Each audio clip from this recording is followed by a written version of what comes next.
Hi, everyone. Welcome to the Comic-Con panel celebrating color beyond comic book art. We're going to be having a candid discussion about century-old traditional folklore and legends that have recently sparked a lot of the blockbusters in recent years. We'll also be exploring the power of diversity in entertainment. This panel is in partnership with the estate of Oscar winner Hattie McDaniel and the Young Artist Academy. I'd like to go ahead and introduce our powerful panel of guests today. Welcome, everyone. Firstly, a 35-year SAG veteran, Critics Circle Actor of the Year, and Emmy Award-nominated actor, Mark Christopher Lawrence. Miss Cheryl Bedford is a producer and founder of Women of Color Unite and creator of the JTC List. Mr. Noah A. Waters III is a writer, director, comedian, producer, and tactical consultant for film and TV. Mario Sekely is a film critic and screenwriter from Mexico, now in Los Angeles. Mr. Jay French, a musician, rapper, and owner of a fashion brand. Bobby Del Rio is a Hollywood actor and screenwriter. Mr. Kevin J. Goff is a filmmaker and spokesperson for the Hattie McDaniel estate. David Moriya, a screenwriter, nonprofit entrepreneur of Strong Asian Lead and historian. And Mr. Art Camacho, an award-winning director, fight choreographer, and stunt performer. Welcome, everyone. Good to have you all with us today. So we've kind of been talking about this for a while now, but this has been a very important discussion that all of entertainment's been having, and really very much needed and very late to the game, we could say. But let me just start with a question I'd like to put out, talking about recent blockbusters. What have you all noticed are some maybe traditional elements or traditional folklore or legends that have really seemed to bring awareness of other cultures to mainstream entertainment? Does any particular project stand out? Well, please, Mark. Go ahead. Start.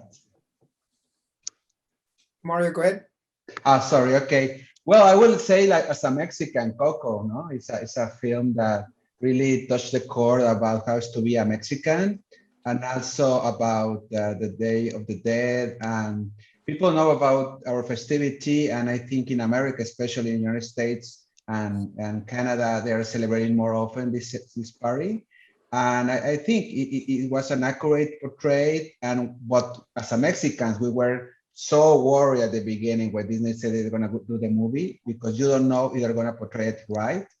But then after we met the team and we knew that they came to Mexico to do some research and stay with the families and find out about traditions, it looked like the story was going to be good. And it was great. It was amazing.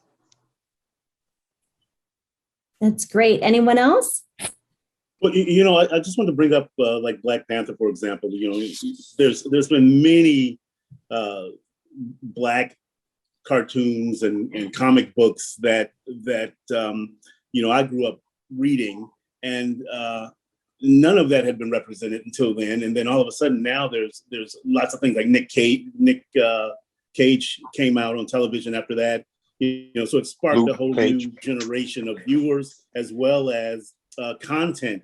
I think the problem that I see with it is that we're still not telling our own stories. And I think we have to get to a point where we're telling our own stories. Yeah, I'll second that for like things like Mulan. Mulan was a great representation for Asians on screen. But one thing was, there was not people of color writers who wrote that show or directed it or did the costume design. As much as it was great for Asian on-screen representation, those who told the story, we weren't really happy about it. If I'm being truly honest about it, and a lot of it became this whole fantasy of magical and superpowers, which Mulan never had. So traditional folklore, that's not what was in the folklore, even though they tried to say that they were going for it. So I would like to see more people, people of color telling their own stories, whatever community you're coming from. Although luckily, we have people like Scarlett Johansson keeping Asian representation alive on screen. So there you go. I don't think until I even researched, I didn't realize that Thor was a Scandinavian legend for thousands of years. We just kind of consider that as a modern Marvel project. But do you feel that these stories, even if they're not perfectly accurate, do they help to bring awareness to societies and culture, or do you sense that it can be more of a hindrance? Absolutely. I personally, I'm not a purist, to be honest with you. I mean, I grew up in the barrio and watching a lot of, white characters portray Latinos and Asians and all that stuff. But I think anything, as long as it's not, in a negative way, I think it brings positive awareness. And I think we as a community of color, we have to support the projects because at the end of the day, because I'm also a producer, and unfortunately, it's a very, it's not unfortunately, but it's commercially driven, obviously. If my films don't sell, I don't make movies. If I don't make movies, I don't eat. So we have to put out product that appeals to the broader audience. But I think with all these comments that were made earlier, I'm with these guys. I'm with them 1,000%. But I'm also of the feeling that we have to go in and the door's opened. Now it's up to us to create product that's commercially viable, that tells the purists, that tells the folklore in a good way, in a positive way, in a strong way. But it has to be commercially acceptable by the masses, or we don't eat, at the end of the day. Yeah, but the fact is, Fast and Furious 9 proves that diversity sells. So yeah. Why haven't we had much more of it, right? And as one of my partners in crime, I like to call her Dr. Jolie Proudfit of Native Media Strategy, says, narrative sovereignty, nothing about us without us, right?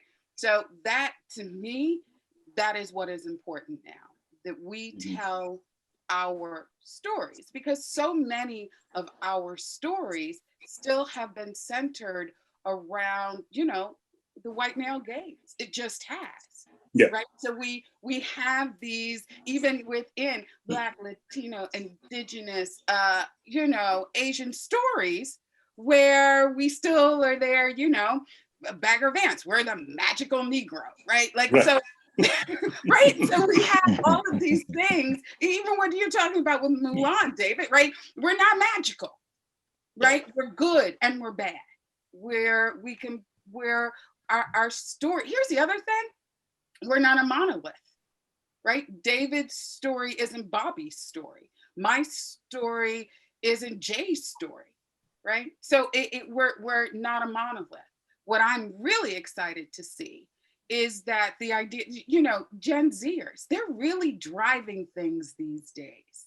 And I love seeing all of these young people across the board, no matter their ethnicity or their nationality, that they really want real stories. And I think right now, I recently read that they outnumber millennials. So I'm really excited for the next generation to continue this, because I don't think anymore, because they really like material that is real. You cannot put it past a Gen Zer, right? And so that's what I'm looking forward to, because again, narrative sovereignty, nothing about us without us. And as you see my shirt today, my Black life, dear Hollywood, my Black life is your contact. But you know what, along with that, and again, I'm with you on that, but at the same time, we have to support, because I remember there was a couple of Latino projects that were made that were actually really good projects. That was years ago. But unfortunately, the Latino community did not support them. That's what I'm saying. At the end of the day, it's we have to find that balance. Who is producing those projects, right? Because I think this is Cheryl's point, right? Is that I think you've definitely seen more of these diverse stories being told, but it's still the same people who have the power to hire behind them. And so for me, actually, I learned from that, because I always considered Black Panther as a success for the BIPOC movement, but then so many of my Black friends are like, well, yeah, but how much has that really done for Black businesses? How much has that really done for the Black community if it's still the same people making decisions? Right. Now with technology being what it is, I think to Cheryl's point, the Gen Zers are taking the lead and doing things because they can afford to go out and make films. Like when I started, 35 years ago, there's no way you can afford to make film because you have to do the film processing and all that. Now you can shoot it on your iPhone and you got a great film. I think that technology is really going to help move these stories into an affordable place for young producers and even old producers to produce in a way that we've never seen before. But then the problem becomes, the distribution. How do we distribute these projects in the mainstream, as opposed to just on YouTube? And but would you really want to do that? Would you really want a person starting their own studio and funding their own and producing their own projects if they can't get it out to the masses anyway? Because that's been happening since all Negro comics, since Orville Evans. That's been happening since then. It didn't get the popularity as Atlas, which became Marvel, did, because it didn't have the funding. Well, that's my point. Is that we can produce these projects now, but now what you have to do is you have to figure out a way to distribute. Right. Because that's where the money. Who's going to fund it? But who's going to fund it though? Is the question is who's going to fund it when we got these superpowers like Universal and Warner, and you got these superpowers that are funding projects with Black faces on it. With Black whole cast in it. Like Black Panther didn't have very many white people in it, and it is the biggest blockbuster, like ever, and it helped someone like maybe like a Tyler Perry and his ambition to have his own studio. Those things do help. They do branch off and help. I'm not saying that they're in all D. I'll hear exactly what you're saying. Like it is a problem with the as the lady spoke. She said like we really don't have our own kind of. We're not telling we're not pushing the red button to tell the story. Yeah, who's writing? We're telling right. Who's right. Right. Well, that's what I'm saying. Because of technology, who's approving the story? Because of technology, you can do that. You can create your own projects. The problem is distribution. So how do we create a project and then find our own distribution? And I think what we have to start thinking as filmmakers is, how do we create our own distribution? Without going to Paramount or Warner Brothers or somebody like that. How do we create that distribution? That's where you change the game, because right now the field has been sort of leveled with technology, so anybody can go out and make a film, but can you get it out? That's the problem. You say that. You go. No, you go. You haven't spoken yet. Go for it. I was going to say you have to start from somewhere, though. I mean, there's always maybe that's a pioneer moment, and pioneers don't become pioneers without making the move. And maybe in the beginning, that move, it's going to be small steps, but someone has to step out, or some entities have to step out and say, I'm not afraid of the moment. I'm going to go on this course, this direction. And maybe like in the case of my Aunt Hattie McDaniel, when she was in Gone to Win, she knew she wasn't going to benefit in her case to a fuller degree. It was going to affect generations down the line who are going to see more of the benefits of that. So I think it's going to be the same in distribution and those things.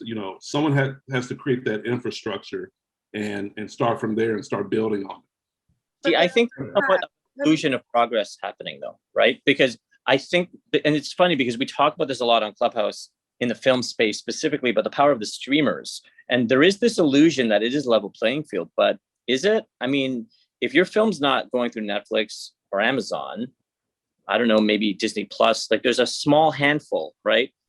Okay, there's a billion people creating their own apps or distribution platforms, but nobody's going to them. The only place to make money, it's funny because in a way it looks like the streamers have sort of replaced studios. That seems to be what's happening in the industry.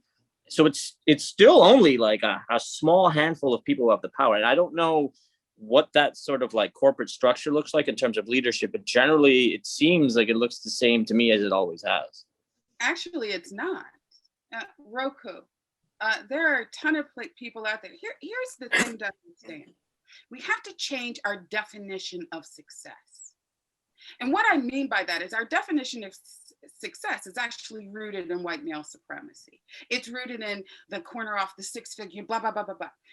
My definition of success is not rooted in that. My definition of success has to do with like paying my bills, making good content, being able to donate to other organizations besides Women of Color Unite, supporting them, supporting my friends who run other nonprofits. That is my definition of success. My definition of success, not necessarily having a film distributed by Sony or Paramount or Viacom, nor is it, and I've had stuff on the streamers, they really don't pay that much, I'm just saying.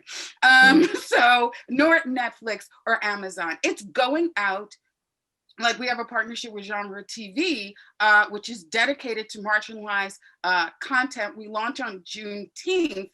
And so it is a 70-30 split, so forth and so on, with advertisers and revenue. And so there are people out there. I just think that we have to change our definition of success. And look, I have said this a million times. I have said this to all the streamers and people in DEI and so forth and so on. Here is the problem with always wanting a seat at their table. Their table was built on the backs of enslaved Africans on the land of the indigenous.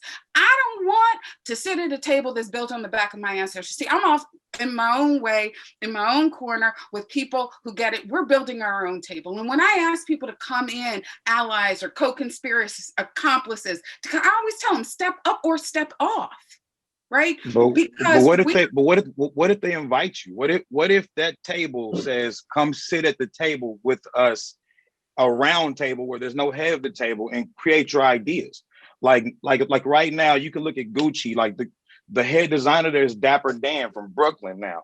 And go to Louis Vuitton, it's the same thing. The head designer there is Virgil Abloh now. Like the people, like even with Universal, like from history, if you go back and look at the history of comics, like even Stan Lee was like, hey, I have a lot of Black friends. This is before the Civil Rights Bill got passed. He's like, I got a lot of Black friends. I'm putting these Black people out there, not in a stereotypical way. I want to actually make stories about them.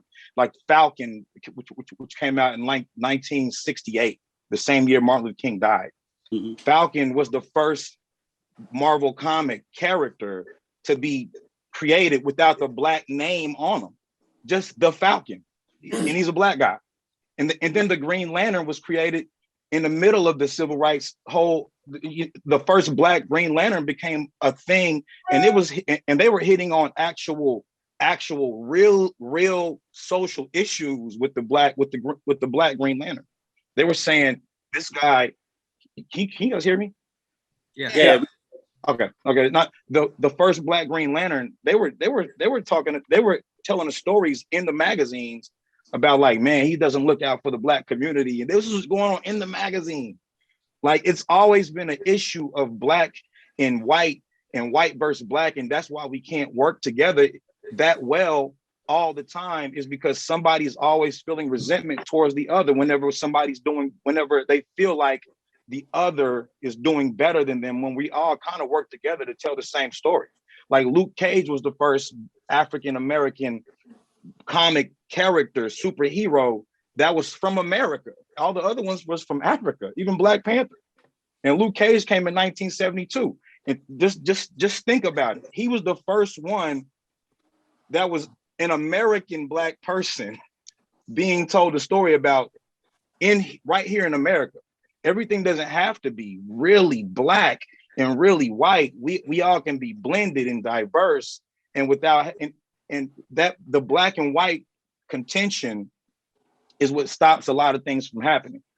Like just the whole idea of, I don't want to seat at their table, I want to seat at my own table. Why not add to their table and make it our table? Because it's never worked throughout history. That's why. History tells us, right? History tells you want to know, because it's never worked. Even when did it not work? When did it not work? I want to know. When did it not work? When did it not work? When did it not work? Think about, I'll give you for instance, think about every diversity, equity, and inclusion program ever in the history of Hollywood. All of them. When they were including like one person at a time? But that's just it.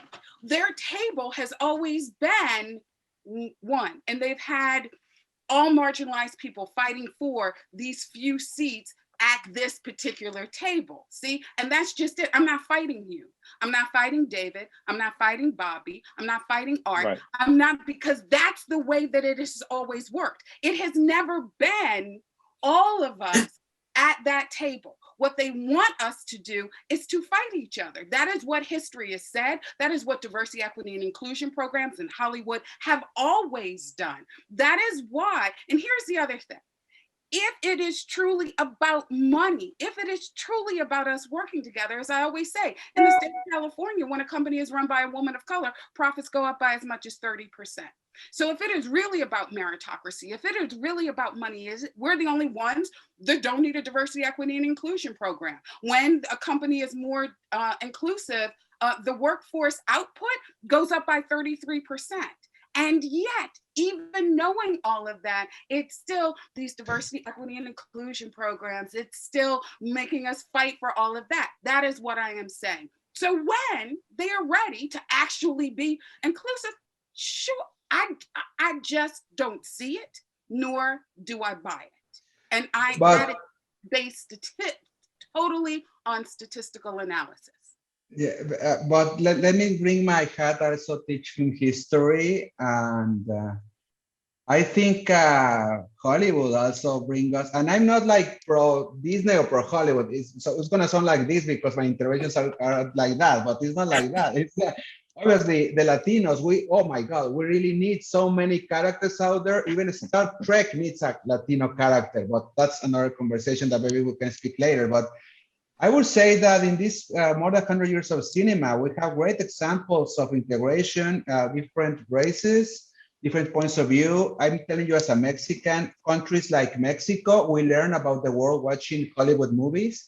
And obviously, we have to learn more about African Americans, Asians, even Latinos in the United States that are different than Latinos or that live in our Hispanic country speaking. But there are a lot of things that happen there. I would say, like, I learned that when I was a student. I was studying communication. There is two ways when you graduate. One is go inside the system and try to change stuff, and one is go outside the system, as Cheryl maybe is talking about. And both are right. You have to feel comfortable being like that. People like Guillermo del Toro, you know him, very supportive of the Mexican Latino traditions. Obviously, he has the big O when he's in Universal Studios watching the place where they shoot Frankenstein. And that's the thing that he embraced, and that's how he created Hellboy, no? So those are the things that some creators fell in love when they wanted to become filmmakers, and they can play now with their toys. Like I remember, I finished my comment with this. I remember Guillermo del Toro next to Jeffrey Katzenberg in DreamWorks talking about the project he was doing about Legends animated movie. And he was embracing legends around the world, and he was embracing DreamWorks and the Hollywood model. And at the end of the day, a kid could see and find these stories and have inspiration. So there's a different ways to go to the same place, I would say. Well, go ahead. Sorry, Noah. No, you're fine. To go back to what Cheryl saying though, it's a mindset. It's not so much I mean, you look at the IFTA, and there is a lot of success with the BIPOC community in filmmaking, and it really bothers me when people talk about Straight Outta Compton, Black Panther as being like the first successes. That's not true. They're the first publicized ones, but we've had at least 15 years of highly success, again, changing the definition of success, of highly successful BIPOC films go about. And then to go back to what Mark was saying, personally, I don't think the financing is going to be the more difficult part. Or, I'm sorry, the distribution is going to be the more difficult part, because there are distributors overseas and sales reps here that want those stories because they sell very well. Now, they're not publicized because of the American box office. But if you can approach it from, I mean, and like Cheryl was saying, it's a huge ship that we're trying to turn, which is not easy to do. People need to die off, no offense. People need to be replaced, gatekeepers and things of that nature. But it has been a long time. Like the phrase that comes up the most, especially in financing conversation, is Black Doesn't Travel, which is incorrect and has been the complete opposite for over 10 years now.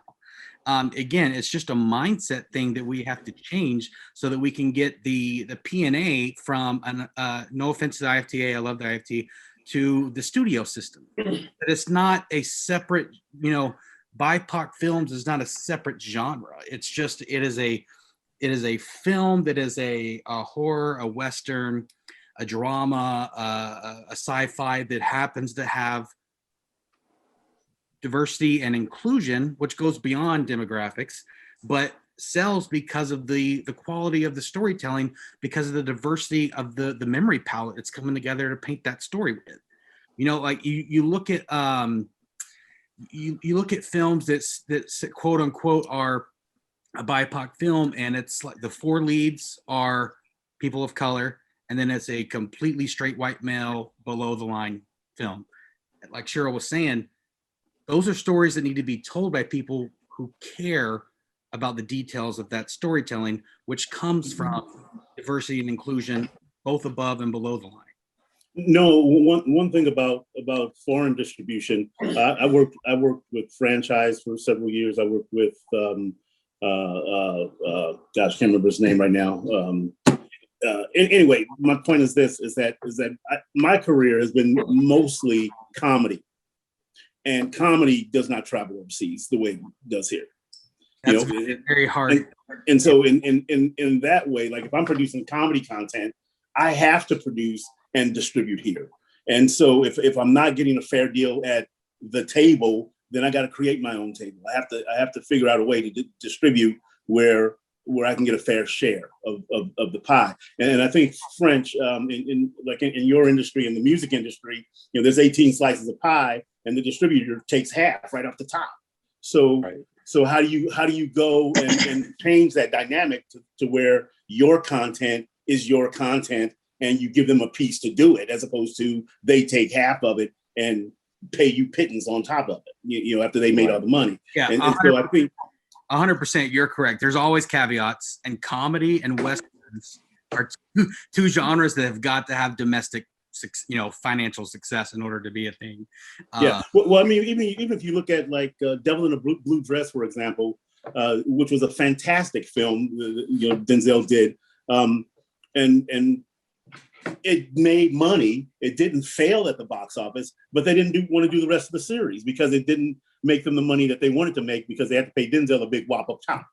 And that I think with that kind of ideal in mind of how do we do those types of films, because that particular film, for example, put us in a very good light. I mean, you had some unsavory characters, but Denzel was a guy who was a hardworking middle class guy trying to make it in life in LA, and so that's a great story to tell, because it came on the heels of all the gangbanger movies, and it was refreshing to see.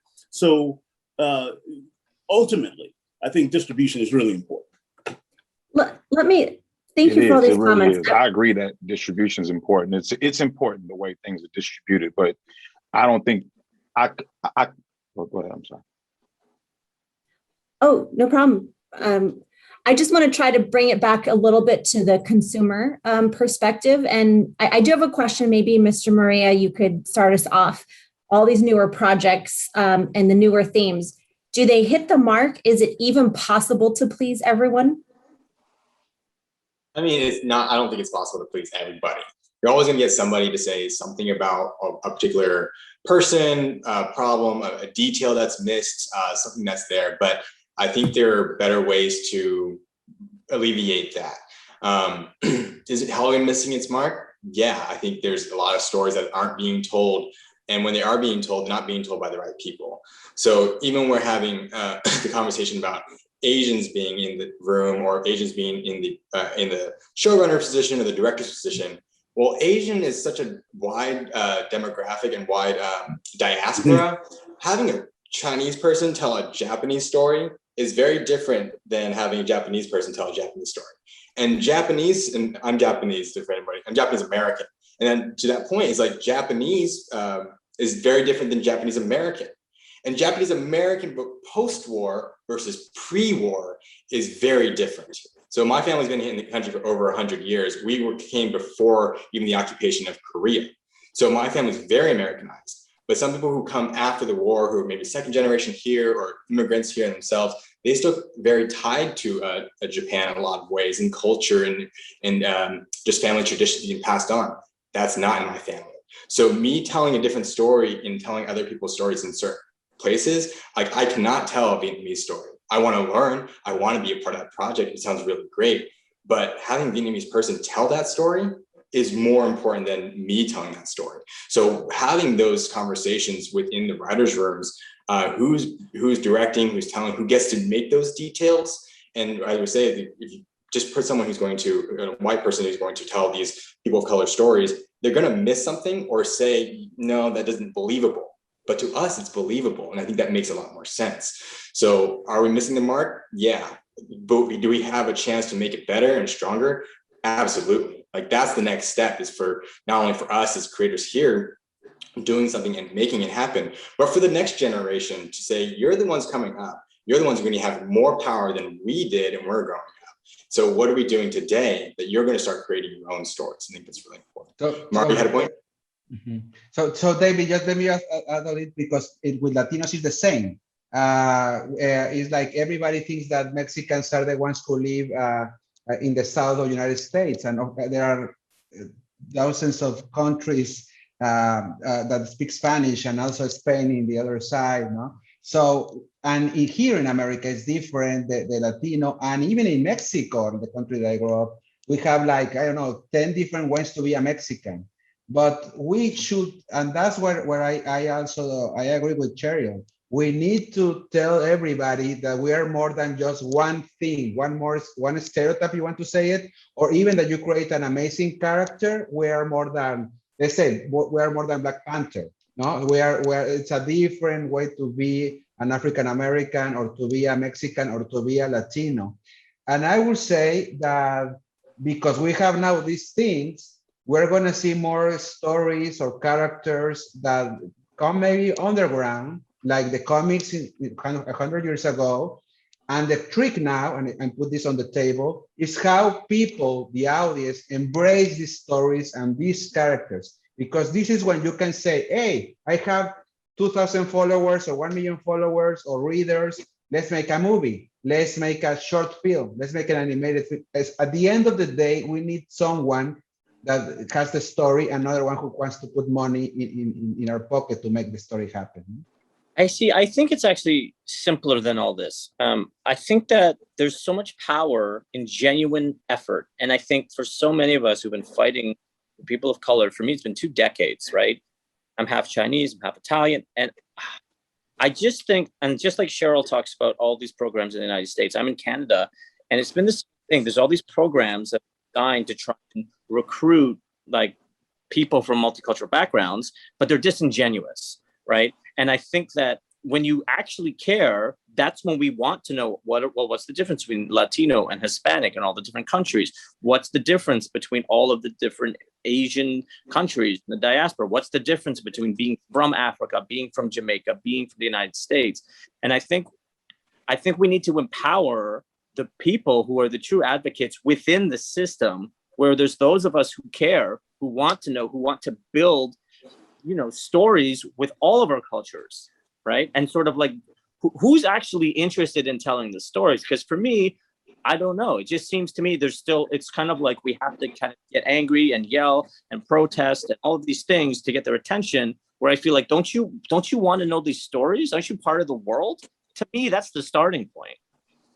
And I'm just going to say one thing. Here's what happens when we have other people tell our stories. And this is an issue that affects all of our nationalities. Colorism. So because of colorism, we don't tend to see darker Asians. Because of colorism, we don't know that Afro-Latinx make up 25% of the Latinx population. Because of colorism, we have very stereotypic role for Black people, the roles that especially dark-skinned women get, statistically speaking, right?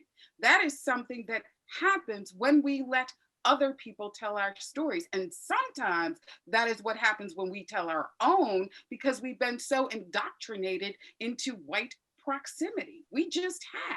It is such a huge problem across all of our cultures. I have this conversation with my indigenous friends, right? Where it tends to be very white looking indigenous people, where it's lighter skinned Asians, lighter skinned Latinx, and definitely lighter skinned African Americans. We all have this problem. We all have a sizeism problem. When the average size of an American woman is a size 16, right?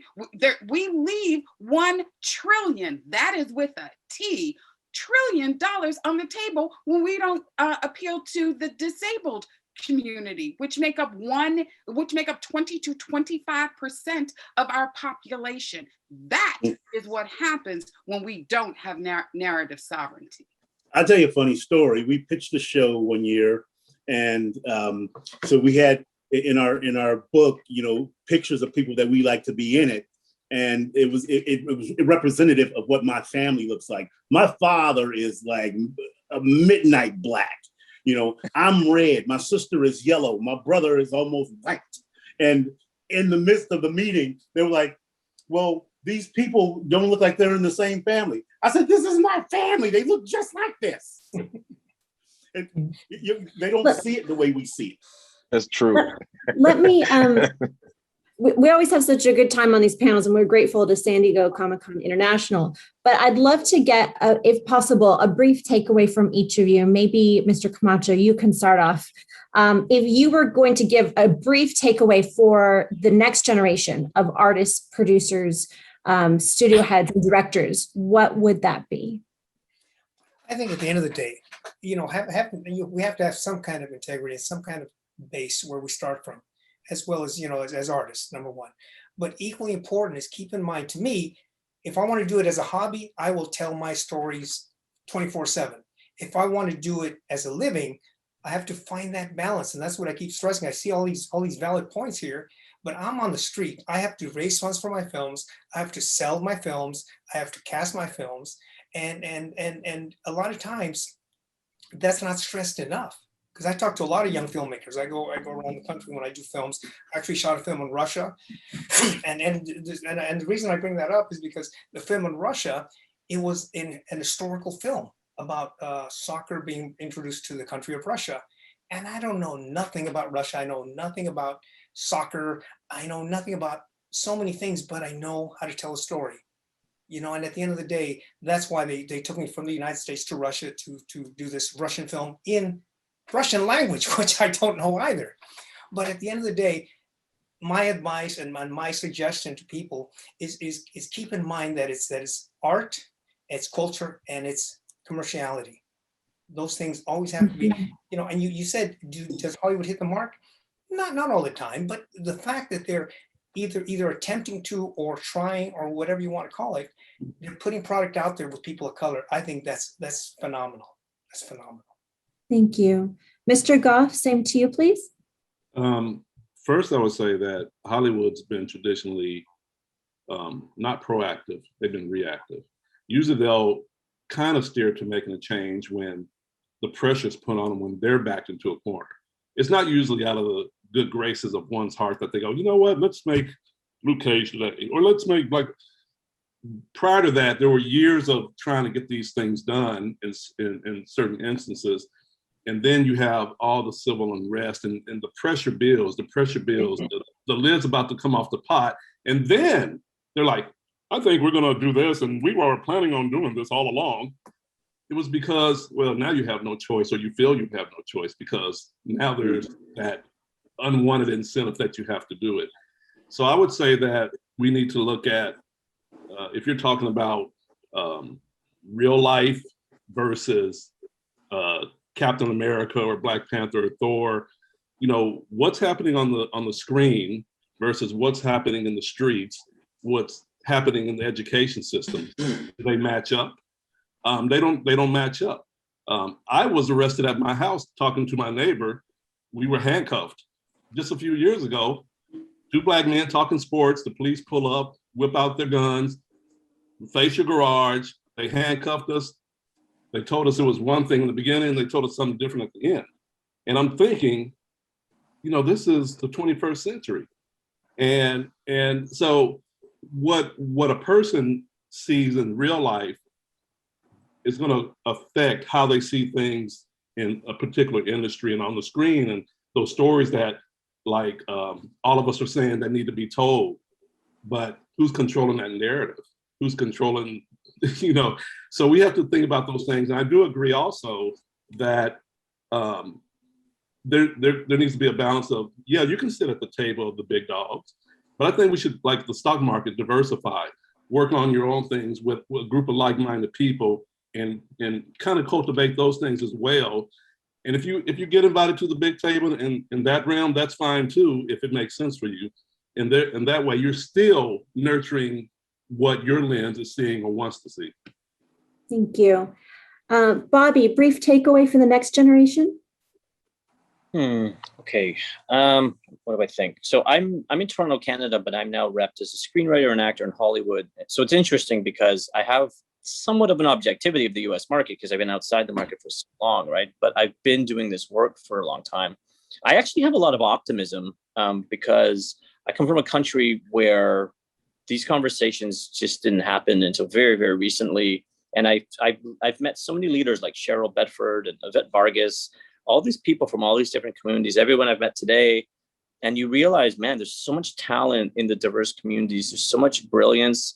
There's so much heart and passion. And I really just think the more we stick together and, it's not like it's one thing, right? It's like there's got to be like 15 answers to the question happening at the same time. But I do believe that we have the people to do it. And I'm just excited to see it happen because I think it's absolutely going to happen. Yeah. Thank you. Mr. French, brief message to the next generation. I think my biggest message would be just to people should really kind of get over the idea of being at anyone else's table other than their own. And if we can ever mix the tables, do it. Take your shot at doing that, because it's always going to be a pioneer. Like the guy said, it's always going to be one person like Hattie McDaniels that says, okay, maybe I can make this move and then make everyone else optimistic enough to do this in the future. And as we can see, like Hollywood is kind of the catalyst for racism because people fight for positions. Hey, man, we didn't have a black guy on the cover of this magazine, or we need a white person. We need, it's always that thing, and it keeps people separated and keeps people wanting to get in positions just because they feel like their color isn't being represented there. When, we've seen a lot of this change in the last year. I mean, this last year has been a triumphant year for anti-racist, agenda. It's just been a triumphant year. At the same time, I feel like it's created more separation, because what it does is it makes, because pride is a deadly sin, and we know that. And when we're just trying to be proud of ourselves, we're reaching in the same bag that the person that created these separations created for us. We're reaching into that bag and saying, okay, I'm proud, I'm Black, and I'm proud. I don't feel like as proud to be Black as I am proud to be American. That's just me. That's just me, though. That it doesn't have to be everybody else. I feel more proud to be a creator than I am to be a Black person. I feel more proud to be an inventor and an artist than I do as being a Black person. That's just me. And this is what I get from, like, Comic-Con is kind of like it's the most inclusive thing I've ever seen in my life. And anyone that comes, like, everyone is being represented in these comics and these stories and these different cartoon images and these animations and movies. Everyone's being represented because everyone's telling their own story. At one point or the next, it's just one person gets like more success than the other person gets, or more money from theirs, or more validation from we know who, but in telling their story. I feel like every story is still valid no matter who's paying attention to it. but we don't validate ourselves until we get 1 million likes, or until we get 1 million views, or until we get a box office hit, or a song becomes a hit. Doesn't mean it's not good. Doesn't mean it's not a good song. It's just the marketing wasn't corrected on it. And I think what we could do better is do better at marketing unity amongst each other. And that's the only way we'll get it, because it's been marketed for the last year. That's it. It's been marketed for the last year. Think about it. We marketed unity for the last 20 years. What people would be saying right now, what conversation we would be having right now. I'm thinking for the next generation, we need to start marketing unity more than anything. Start marketing us as one people more than anything. And then maybe 10 years down the line, 20 years down the line, we could actually be having the conversation about, okay, there's nothing wrong. We could actually be having conversation about the content instead of the story, who's on the front of it. Thank you. Appreciate that. I don't want too much to get cut here. Let me throw to Mark, also to you, please. Same question. Takeaway thoughts for the next generation of entertainment creators. My thoughts for the next generation is to tell your stories. Tell your stories unapologetically. Show all your passion, your love, your grace, your intolerance. Show everything that's in your heart as best as you can possible. Learn your craft and do it well. Great. Thank you. Ms. Cheryl? Stand in your authenticity. That's what I would say. And here's the other thing. When I say that, I mean, you don't have to put up with any of the isms, with racism, with sexism, with ableism, with ageism, with sizeism, or with homophobia. Because the truth of the matter is that statistically, so here's, I just deal in statistics, right? Like that is everything that we do. And unity and all of those things sound wonderful, but we've been preaching unity. My mother was an activist in the 60s. We've been doing this for a very, very long time. And the definition of insanity is to do the same thing over and over again and think you're going to get a different result. So what I would tell young people today is just stand in your authenticity, and you don't have to put up with any of it. There are other streamers. There are other sources of revenue out there. We don't have to do the same thing over and over and over again and think that we're going to have a different outcome. And though Comic-Con has been very inclusive over the years, the fact is, especially being female, like female gamers and the harassment that they get online. And here's the other thing. The more marginalized you are, the more perfect people expect you to be, right? That is what happens when that white supremacy crosses the power of whiteness. And so I would tell people it's okay to make a mistake. It's not your only shot, right? Just continue, as my colleague has said, to practice your craft to get better and better, but don't think that you only have one shot. You have as many shots as you can take. This is Cheryl, and I'm done speaking. Thank you. Love it. Mr. Moriya. Yeah, thank you. And I really appreciate being on this panel and meeting everybody here. You know, the one of the things I would say to the youth in the next generation is, you know, I like practicing your craft. I think that's really important. Learning and continuing to grow, never thinking that you know it all, never thinking that you're done learning. The other thing is too is like storytelling, like going back full circle to the beginning of this conversation with folklore and history that the story's been told for centuries. You know, look to those for storytelling elements, especially within your own culture. You know, our generations and our communities go back for hundreds and hundreds of years. What stories were they telling back then? We don't know yet. We don't know as ourselves. We weren't taught that in American education. And sometimes our parents, especially the Asian community for sure, like it doesn't get passed along, especially with the language barriers that don't get moved on. So go find those stories, bring them to life so that we're learning them too, that I know a very deep rooted culture that I want to be a part of. I can't read those big books all the time, so I'm reading other things, but to watch a thing that's easily consumable, easy and helpful and tells that story from the right people who should tell them, and to the producers who are going to help those people do that, let them do it. Don't say, let's turn into a ghost story. Let's turn it into some magical element, because then you're fictionalizing what their stories were and try and make it more marketable.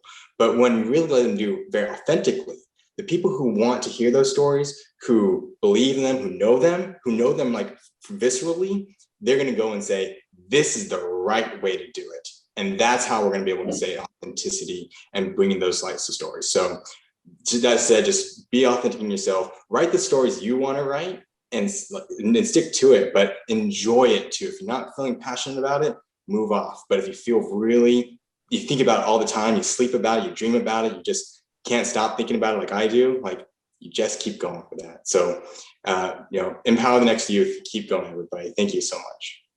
Thank you. Noah, Mr. Waters? So I would say ownership and accountability are the two things that I would bring up just as a recap. So, I spoke earlier about the memory palette, and I wholeheartedly believe that diversity and inclusion are two of the most important things in storytelling, not just because of the ethical and the moral elements of it, but it's a financial business decision. Storytelling is of its highest quality when it comes from a diverse arrangement of memories, which only happens when you have a diverse and inclusive storytelling group. So that's what when I refer to the memory palette, that's what I'm referring to. So that's what we're going to paint our stories with. The highest quality stories are the most colorful. So that's what we need. Accountability and ownership. You will see not only in entertainment, but also in all the other industries out there, when there is a social issue currently in the news, you will see a lot of businesses hop on that train. Accountability and ownership is make sure they're still doing it when it's not being talked about. You'll see a lot of films get greenlit from a certain subgroup because of what's in the news. Make sure those same production companies, the same producers are doing the same thing throughout their career, not just doing it because it's currently in the news. My name is Noah. I'm done. Thank you so much. And Mr. Sekely, final comments, please, for the next generation of artists, producers, and directors. Well, because we are the Comic-Con panel, I would say let's chase and look for the new superhero. I think when I was 7 years old, I saw the first Superman, and we believe a man could fly. Now we saw all the Avengers movie and the DC movies, and we really know that a man could fly. But what about the regular people? What about the regular kids? I think we should teach the new generations that being super doesn't mean to have a superpower, and we can save the world with our talent, our feelings. We become teachers of the others, and we are humble to learn. Knowledge is the great goal to wait for us. And I think we can do it with art. All these people who are around me love art, love to tell stories. And I will just give you a test or a homework for everyone who see this. Let's try to help someone else to tell their stories. Let's approach someone else and say, I write, I draw, no, I publish, I have a camera. Tell your story, I'm gonna help you. And if we do that, we're gonna have rich stories, and you, believe me, are gonna learn a lot about yourself as a human being. Thank you very much. Thank you. Thank you all very much. We appreciate you being a part of this powerful discussion. And of course, we also want to thank the Young Artist Academy, the Hattie McDaniel Estate, A&B Publicity, and San Diego Comic-Con International. Have a great day, everyone. All right. Thank you. Thank you.